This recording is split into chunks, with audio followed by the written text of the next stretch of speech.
সবাইকে স্বাগতম স্বপ্নের কৃষি খামারে। আমাদের ২য় নম্বর ব্যাচের বাচ্চার বোর্ডিং কার্যক্রম চলতেছে। মাশাআল্লাহ, বাচ্চাগুলো খুব সুন্দর সবল রয়েছে। এখানে আমরা বোর্ডিংয়ে মা মুরগির সাথে একটি বাল্ব দিয়ে দিয়েছি যাতে করে তাপমাত্রাটা নিয়ন্ত্রণ থাকে।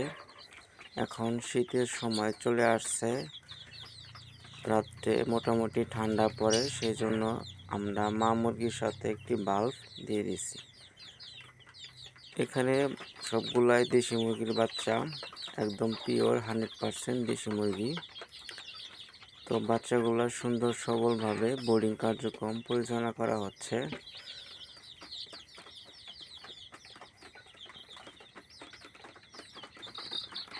তো আপনারা যারা শীতের সময় বাচ্চা বোর্ডিং করবেন, অবশ্যই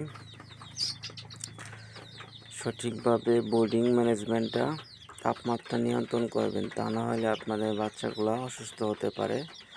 তো আমাদের বাচ্চাগুলো কোনো অসুস্থ হয়নি, আমাদের তাপমাত্রাগুলো নিয়ন্ত্রণ রয়েছে,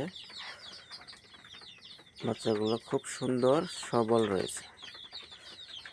তো সবাইকে ধন্যবাদ স্বপ্নের কৃষি খামার থেকে। তো আপনারা আমাদের সাথে থাকবেন পরবর্তী আপডেট ভিডিও পাওয়ার জন্য। ধন্যবাদ।